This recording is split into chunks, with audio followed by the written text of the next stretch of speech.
Next up on the Cosmic News Network, First Contact with Joshua Putt.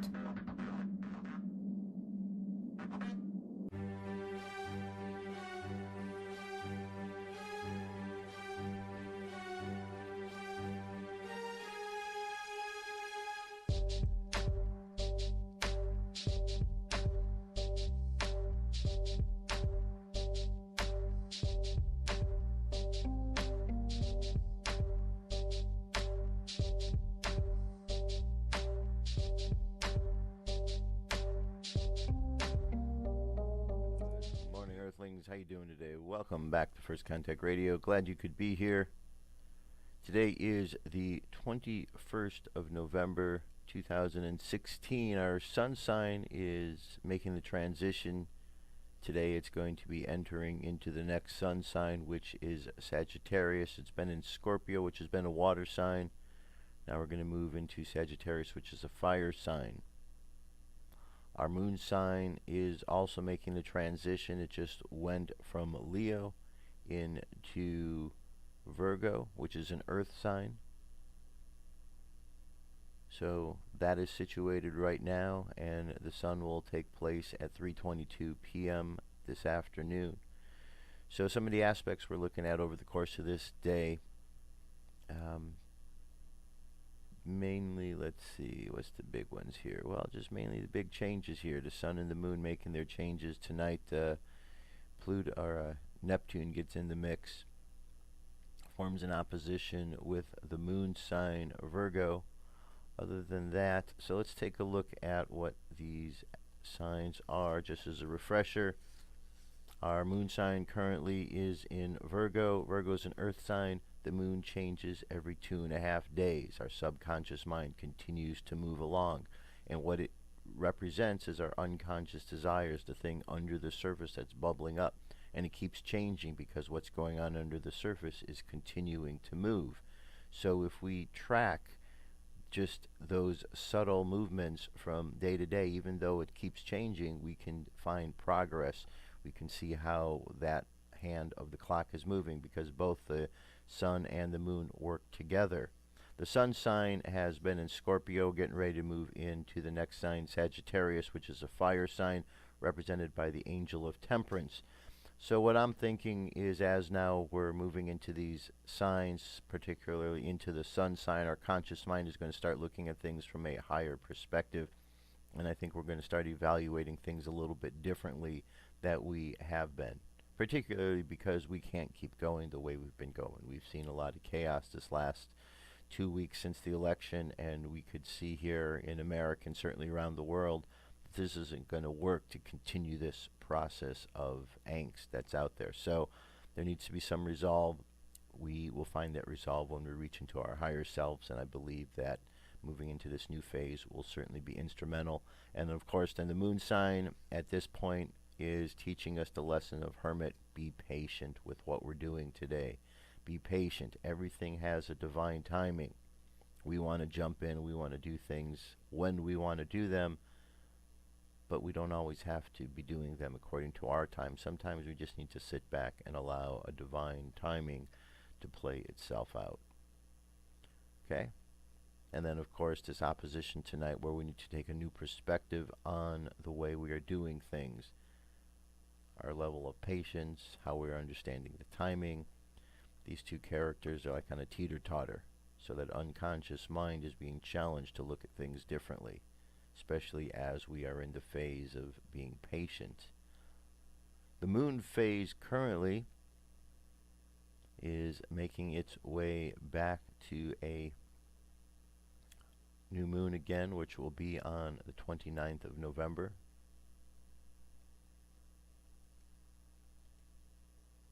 Today in the Jewish calendar, right here, today is 20 Cheshvan.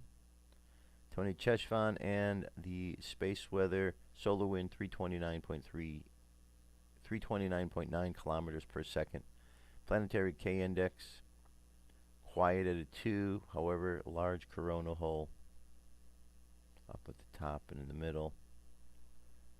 M-class flare possibility at 1%. X-class also at 1%. Geomagnetic storm activity seems to be increasing in the mid-latitudes, 15 to 30, 5 to 10. In the high latitudes, seems to be doing the opposite, subsiding a little bit, 25 down to 20, 20 down to 10.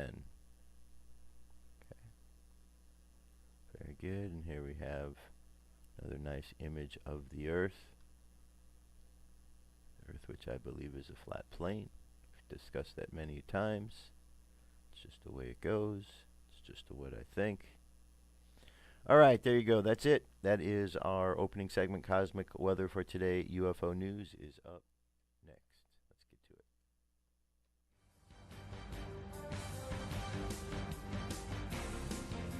This is the UFO News with Joshua Poet. All right, Dirk, thank you very much. Today, I have 4 stories, as I usually do. First story takes us to the moon. UFO fleet seen easily on the moon horizon with a camera. There's the edge of the moon, and there's some objects up there. This video was reported by Gerald Virgil of YouTube, but brought to my attention by Scott C. Waring. Okay, here's the object in question. Video itself is pretty lengthy, 13 minutes, 17 seconds. Brought to his attention by Mr. Enigma. There we go, okay. So Mr. Enigma brought this to the attention of Scott C. Waring. Alright. So let me zoom over a bit. This is where you can start to see some of the action taking place.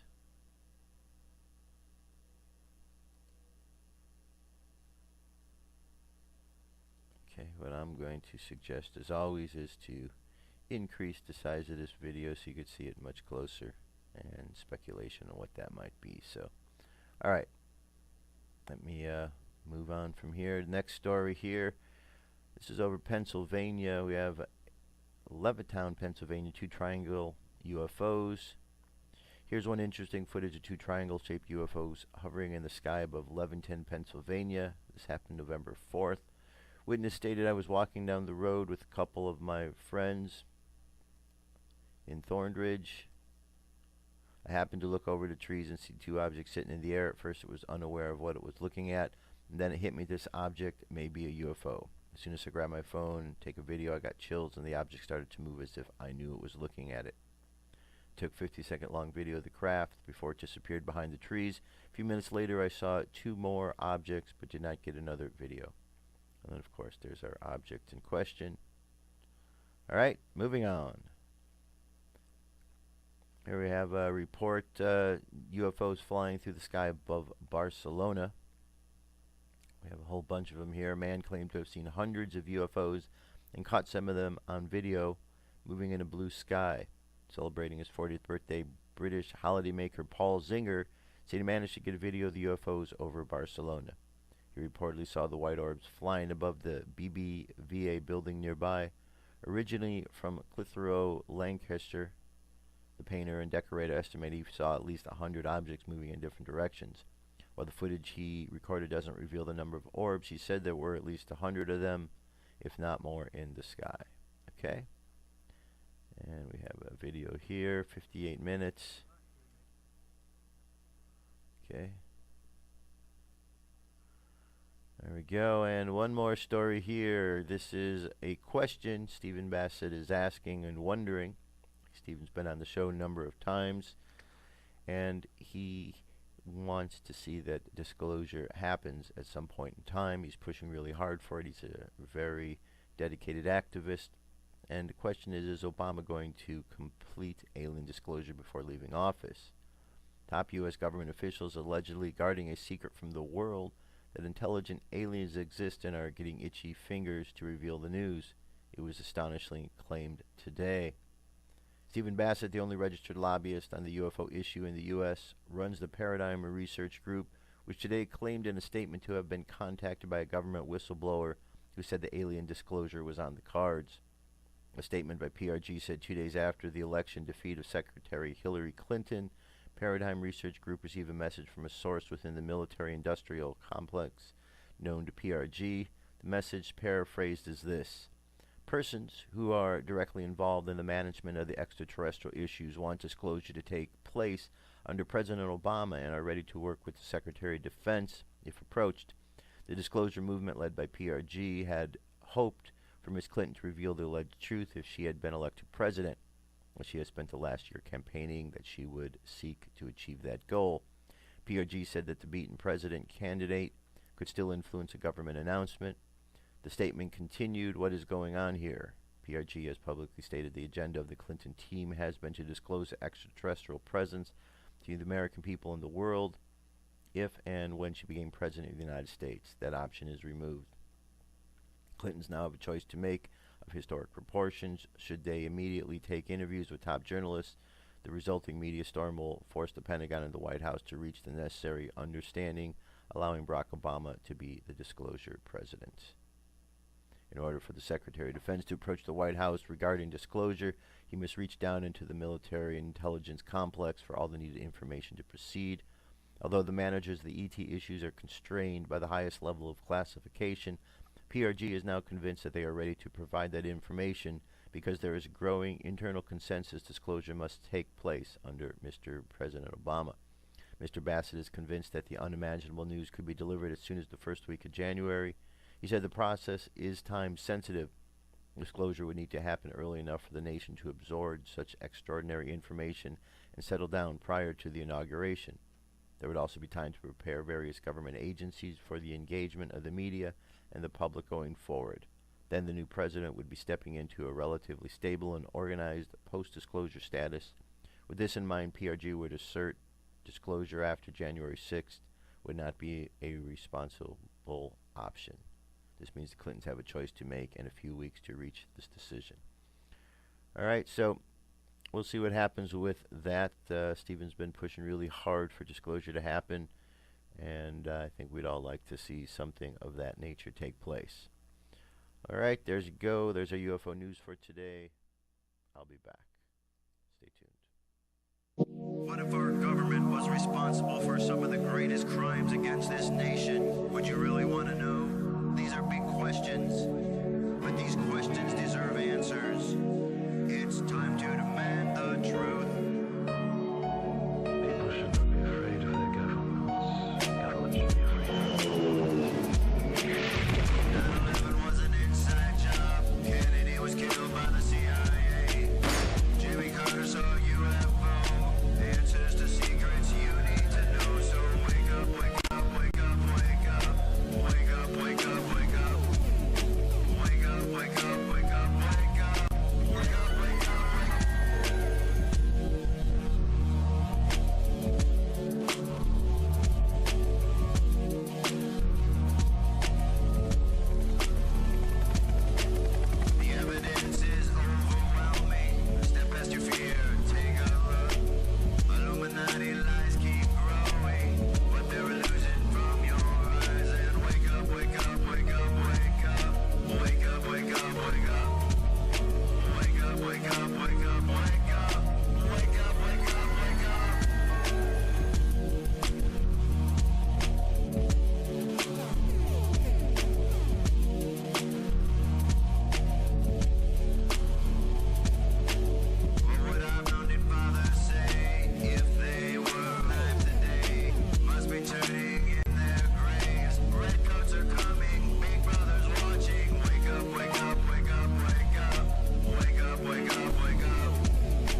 up, wake up, wake up, wake up.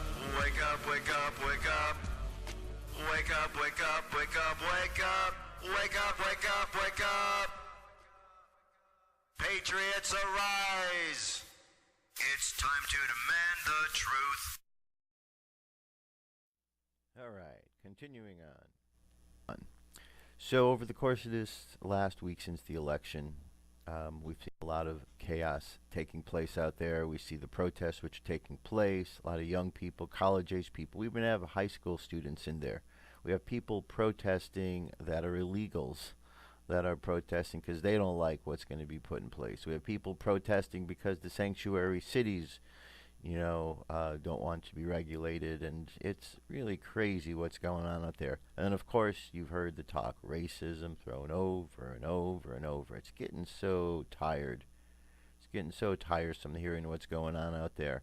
A lot of chaos, a lot of craziness, but you know what? This is par for the course, because when you rip the Band-Aid off a wound, when you expose all of the corruption that's out there, it really exposes a lot and has a lot of people scurrying right now because they don't know how to deal with the fact that they've been exposed.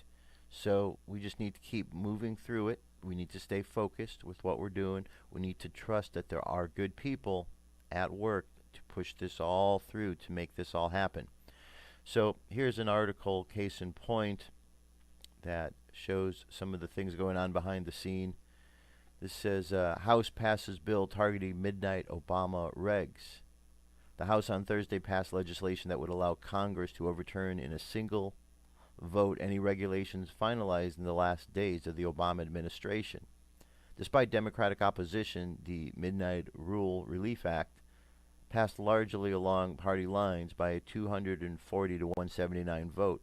The bill would amend the Congressional Review Act to allow Congress to overturn many rules all at once by way of a resolution.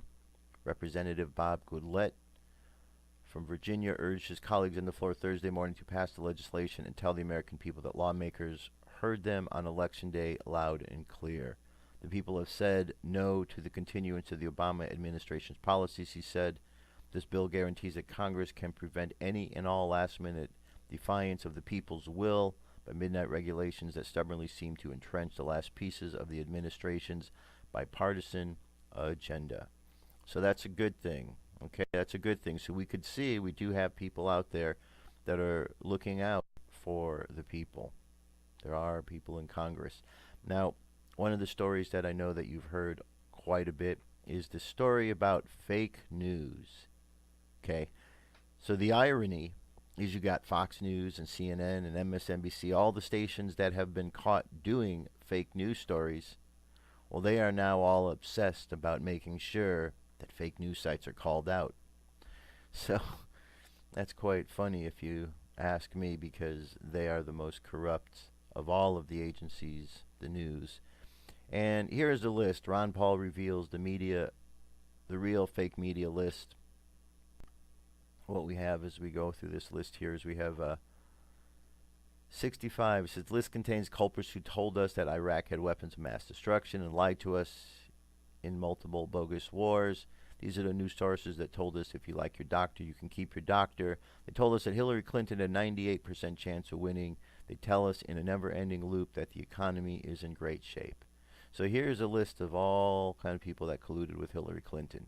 These people shouldn't be allowed back into the media anymore. Rachel Maddow, seen that name before. Okay, you can go through here, recognize names that you know. George Stephanopoulos. Okay. So, very important that we understand about this nonsense that they're trying to push with the fake news. They're going to stop it. Yeah, right. Remember, Obama signed a propaganda bill? That means they can do fake news. So he's trying to tell you that they're going to stop fake news, and we're supposed to believe that the news that is following his propaganda order is the truth. It's not the truth. It's a lie. And Obama is just continuing to push the lies, as are his cohorts in the media. And that is one of the things that will get cleaned up during the Trump administration. Now, Facebook is always out there to make sure that they let you know that they are firmly entrenched in the establishment's agenda. And here we have an article. Zuckerberg just revealed Facebook's 7-point plan to censor fake news, and it's chilling.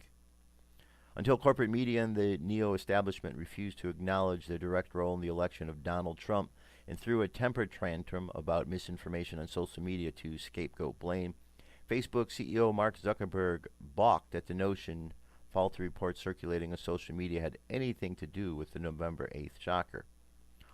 Of all the news context on Facebook's, more than 99% of what people see is authentic. Only a very small amount is fake news and hoaxes, Zuckerberg wrote in a post on his platform last Saturday. These hoaxes do exist and are not limited to one partisan view or even to politics. Overall, this makes it extremely unlikely that hoaxes changed the outcome of this election in one direction or the other. Now, rather than stand by this original assertion, Zuckerberg instead cast all logic aside and unleashed a Machiavellian 7-point plan to eradicate the very small amount of false information. Read all opinion not in lockstep with the establishment narrative from the news feeds of Facebook's billion-plus users. Because apparently we can't be trusted to think for ourselves. The bottom line is we take misinformation seriously, Zuckerberg wrote last Friday evening, apparently forgetting what he posted exactly a week ago. Our goal is to connect people with the stories they find most meaningful, and we know that people want accurate information. We've been working on this problem for a long time, and we take this responsibility seriously. We've made significant progress, but there is more work to be done. Curiously, the head of the Facebook Ministry of Truth neglected to explain how the 65 corporate prostitutes and myriad mendacious mainstream outlets exposed in WikiLeaks pedestophiles for colluding with the Clintonite establishment were awarded a free pass to spread propaganda, disinformation, and frequently fragrant lies. Worse, what Zuckerberg wrote next should send chills down the spines of anyone who has ever forged to deal with fallout from the social media platform, already rampant and oft inexplicable censorship via erroneous and revenge reporting on posts, arbitrary unpublishing of pages, ghosting news feeds, so on. Okay, so here's his plan. It says, historically, we have relied on a community to help us understand what is fake and what is not. Anyone on Facebook can report any link as false. We use signals from such reporting sites along with a number of others, like people sharing links to myth-busting sites as Snopes, to understand which stories we can confidently classify. Snopes. Okay, so look. Snopes. This is who they're using. I've talked about Snopes. I've told you how Snopes is a joke. You should know it's a joke. But they're using Snopes as a credible source to fact-check their information. The article even says, Snopes, really? The same Snopes that took it upon itself to debunk an inside joke in meme form that happened to go viral? In those 3 sentences, Zuckerberg more to expose the innate perils of censorship than any scholarly tome on the subject ever could. Personal opinion always operates the censor's heavy hand. It's inescapable. The fact that one individual deems devoid of value, another may find sacrilegiously offensive, while another may laugh off as innocuous. Dismissing that scripture, or perhaps forgetting it has formed the foundation of the First Amendment protection of free speech, press, and expression, Zuckerberg laid out his plan to combat the relatively small percentage of misinformation in the following points. Stronger detection. The most important thing we can do is improve our ability to classify misinformation. This means better technical systems to detect people that will flag as false before they do it themselves. Easy reporting. Make it easier for people to report stories as fake. Third-party verification. Warnings. Exploring labeling stories have been flagged as false by third parties or our community. Related article quality. Disrupting fake news economics. And finally, listening. Okay, so basically, Mark Zuckerberg has continued to do what he always does.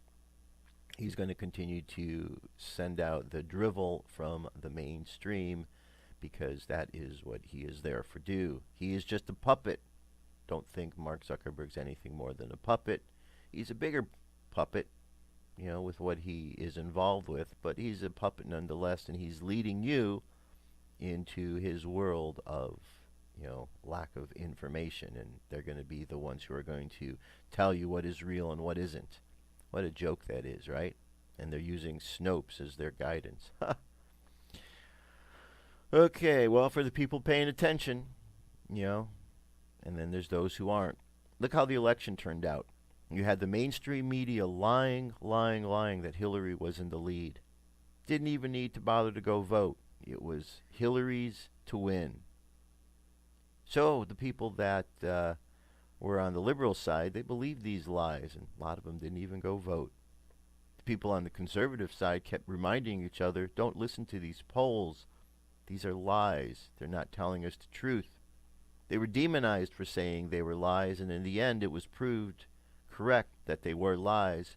The people on the conservative side didn't believe the lies, and therefore they all showed up to vote. The people on the liberal side, well, they were stupid. They believed the lies that they were told were lies, and they believed them nonetheless, and to their own detriment. But will that change things? Will people stop listening to those who are telling them lies? Oh no, they'll listen to it even more. Why? Because that is the nature of where we're at in the world. Okay, so let me throw this over here to a link that I want you to watch this video here. This was put out on Friday, I believe it was. Maybe it was Thursday or Friday. Donald Trump Objectified full personality profile with TMZ's Harvey Levin. Okay, this is a great piece. 38 minutes, 46 seconds is this video. But check it out. It really is an opportunity to get to know a bit more about Donald Trump, the man who's going to be the next president, to understand who and what he's about. One thing that people will find as they settle down with all of the nonsense they've been told is that Donald Trump is not the person that the media has portrayed him to be. How do I know? Because I've watched this video and I've watched many other videos about him. I've watched probably about 24 of his speeches, his rallies. If he was the man that the media painted him out to be, a racist, bigot, homophobic, evil person, many people would have seen that by now. But I haven't seen that because that's not who he is. He only started getting labeled those things by the media once he started to run against the media's favorite candidate, Hillary Clinton. And then he got labeled as such. Prior to that, people thought he was a brilliant businessman. And now, here in 2016, we have young college kids who are studying business who are pushing themselves away from Donald Trump because the mainstream media has convinced them that he's a bad person because he says bad words. And so it's a weird, strange world we're living in, but the video link will be available so you can check that out. Check that out and get to know a little bit more about Donald Trump. All right, I want to switch gears here for a bit. It's very important as we look at all the situations that are going on that we understand that the events taking place are happening in the physical world, but there are those behind the scenes in non-physical places which are pushing the buttons. And we can see every day in life how people are behaving, and oftentimes we wonder what motivates a person to behave the way that they behave. Why does it seem as if so many people have separated themselves from their sense of morality? And when we start to understand more and more about this influence, this dark influence out there, it makes perfect sense. I've talked about this. I did a segment on this, 2 weeks ago, really dealing about the fact that we've walked away from God and we need to turn back. We need to refocus in on this spiritual aspect of who we are, because there are those forces that are out there that will try to direct us and move us in directions we don't want to go. So here is a piece. It's from metahistory.org. John Lash is the gentleman who wrote this, and it's very in-depth material here. I just wanted to read some of this to you. This is a Gnostic Catechism, Encounters with Aliens in a Mystery School text. Here and there are Coptic Gnostic materials that contain passages that describe encounters with ET-like beings, sometimes with explicit advice about how to handle these entities, what beliefs are implied in such testimony, and what are we to believe about such testimony. I will address these questions in a brief topical essay. For a first-hand look at the testimony, let's consider the passage from the first Apocalypse of John, NHC v3, a revelation dialogue in which an unnamed teacher, the Lord or Master, confers secret knowledge upon the Gnostic named James. The Master said, James, behold, I shall reveal to you the path of your redemption.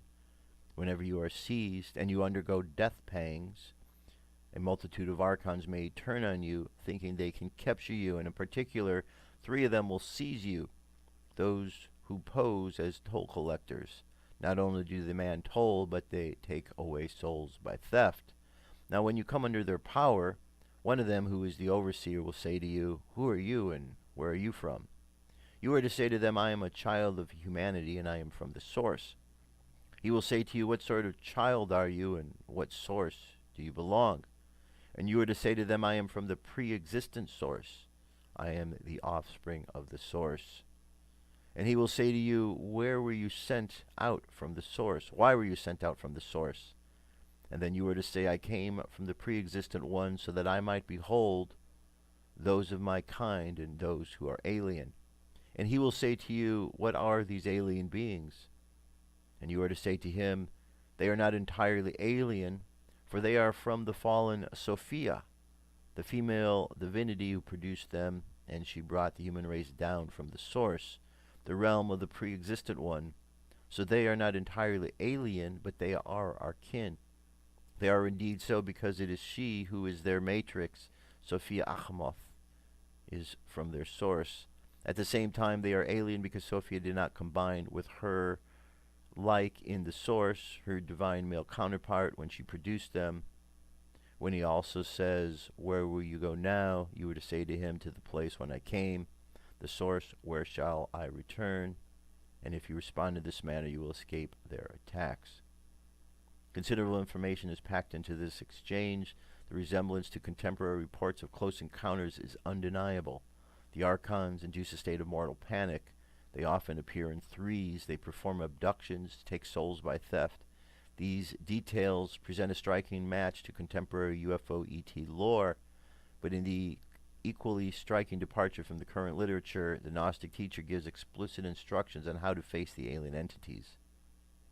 The vast amount of testimony on the ET UFO phenomena available today presents almost nothing on the defense against alien intrusion. Contactees and abductees are passive witnessed, overwhelmed and overpowered by the aliens, but Gnostic writings not only describe such encounters, but they also prescribe defensive action. The Master offers cognizant counsel for keeping Archons in their place. Goes on to say, Gnosis is remembering of our origins. The student is instructed to remember the cosmic birthright of humankind, to affirm its direct link to the pleroma, the source. Specifically, the student is taught to recall and repeat the key episode in Gnostic mythology, the fall of Aeon Sophia, and the effectuate defense against the Archons. By recounting the myth of their origin, the student demonstrates initiated knowledge of the origin and identity of the entities he is facing. Okay, there's more to this article here by Mr. Lash, but I'm going to leave the link available for you so you can check that out. Very important information, because there are these behind-the-scenes forces that we are dealing with, and in the same way that we need to put a name and recognize ISIS as the enemy we're fighting here, we also recognize in the unseen realm these archonic influences, these archonic beings that were created and formed at the beginning of this particular system, but they were not beings that were created with the ultimate Godhead, God source, but they were created in a way that was a little less natural, and therefore who and what they've become is a little bit different than the humankind creation. Now here is a link for you to peruse through. This is the entire first Apocalypse of James. Was just mentioned in that last article here, so you can have this as a reference point to go through, and you could see somewhere about midpoint is where you start to get into what you just heard there, somewhere down in here. Okay? Now, many people do have experience with aliens, abduction scenarios. I've always found that by simply recognizing the divine essence of the universe, the Godhead, the Christ energy, even the name Jesus in any sort of situation has a real calming effect on the situation. It will change things drastically. I've had several encounters myself personally with these grays. Sometimes they've been pleasant communications. Other times there's been a little bit more intense moments, but nonetheless, I've learned and understand that by calling in certain energies and light, you completely dissipate a situation pretty quickly. Pretty quickly indeed. So there's nothing to be afraid of. You know, it's just par for the course. We live in a world, there's a lot of darkness around us. We just have to protect ourselves. How do we do so? By putting on the armor of God. That's it. It's that simple. Everything we need, we've been provided with. We've just been told otherwise. So we just need to remember now what it is that we already know.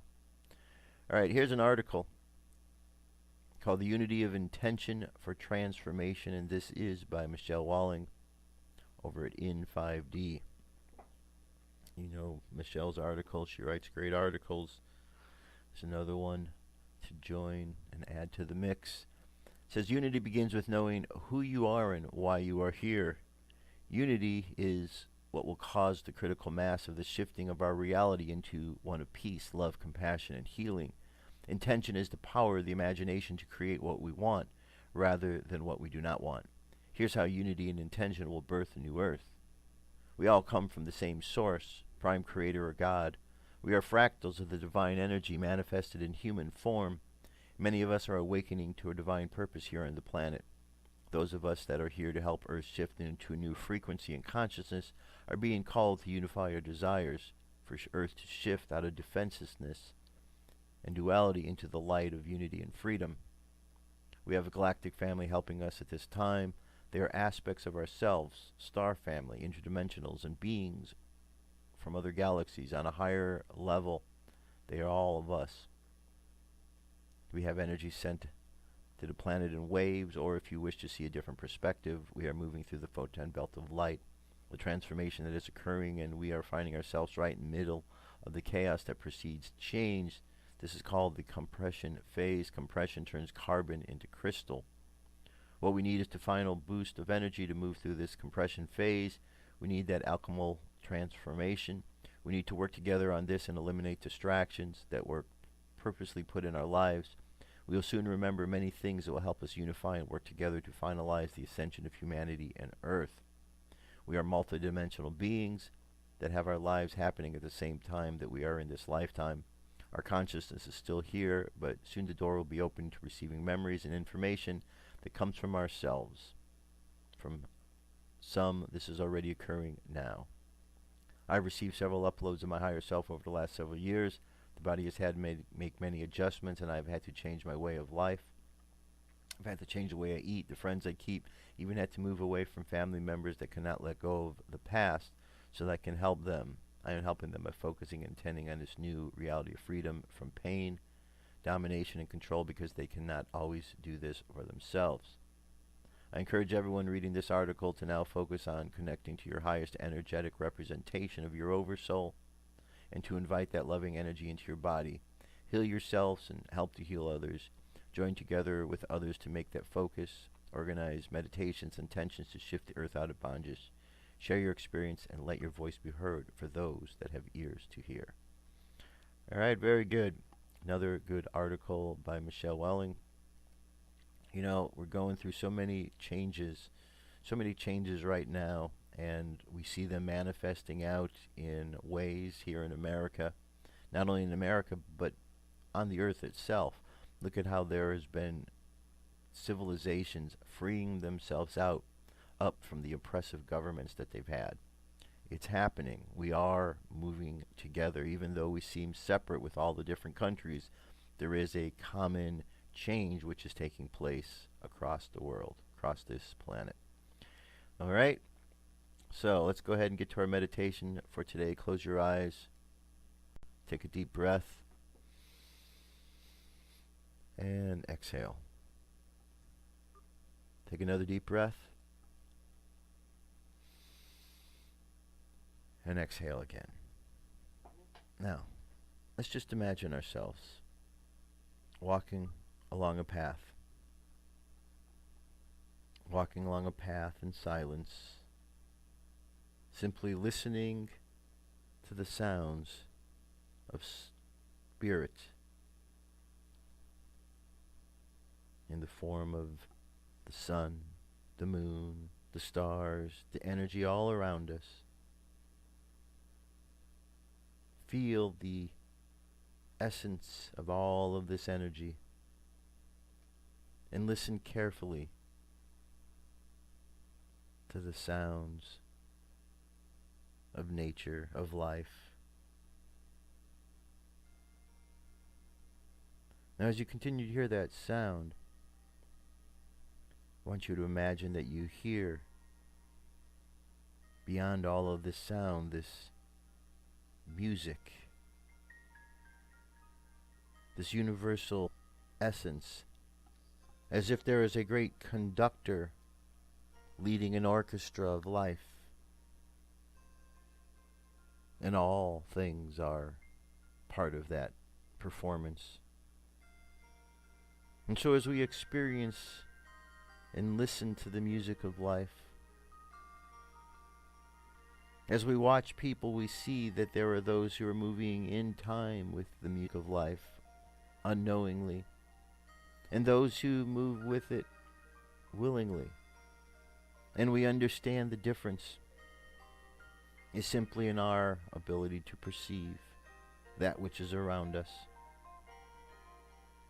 So as we go forth this day, we simply go forth with one particular objective: to be aware of the energies around us, what they are, how they affect us, how they affect others. And once we are aware of what these energies are, we now understand how we can affect a change by utilizing the energies to assist us. So let the subconscious mind continue on the journey of observing what is going on. Now let's take a moment consciously just to reach out to the great Creator, to say thank you, great Creator, for the blessings you've brought to our lives, for the many, many blessings of this day and those of the past days that have brought us to this current moment. We thank you all for the opportunities and the blessings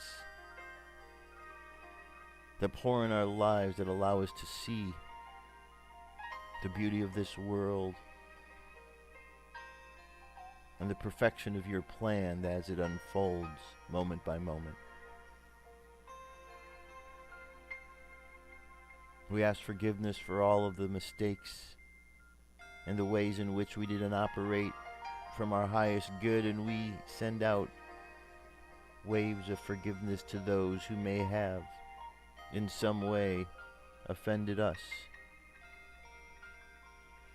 And we allow forgiveness to be a open doorway that swings both ways. We forgive as we ask to be forgiven. So let the subconscious mind continue on the journey, observing,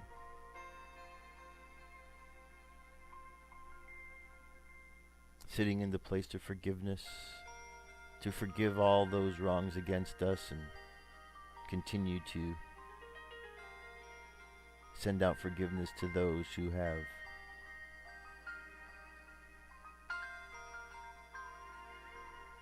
So let the subconscious mind continue, and let's bring the conscious mind back to the present moment on the count of 3. 3 coming back to the present moment filled with confidence. 2 coming back to the present moment filled with faith. And 1 coming back to the present moment happy, healthy, and whole. Happy, healthy, and whole. Take another deep breath. Exhale. And open your eyes. That's it, my friends. That's the show for today. Thank you so much for being here. Just remember, there's a lot going on, but we don't have to get caught up in all the drama of it. Life is moving forward. Energies are moving forward. We need to allow them the opportunity to dissipate accordingly. We're now moving into the new sun sign, a new opportunity to look at things and connect with our higher self, while at the same time our moon at this particular time is reminding us about patience and timing. And we need to get these lessons quick, because 2 days from now we'll move on to the next subconscious lesson, and so on and so on and so on. Okay? So all is well, my friends. We just need to keep believing, because that is the secret to everything. God's got our back. That I have no doubt. We just need to trust the process that is unfolding, and all will be well. I'll be back with more news and information. Have yourselves an awesome day. I will talk to you soon. I love you. Keep loving each other. Peace. I'm out of here.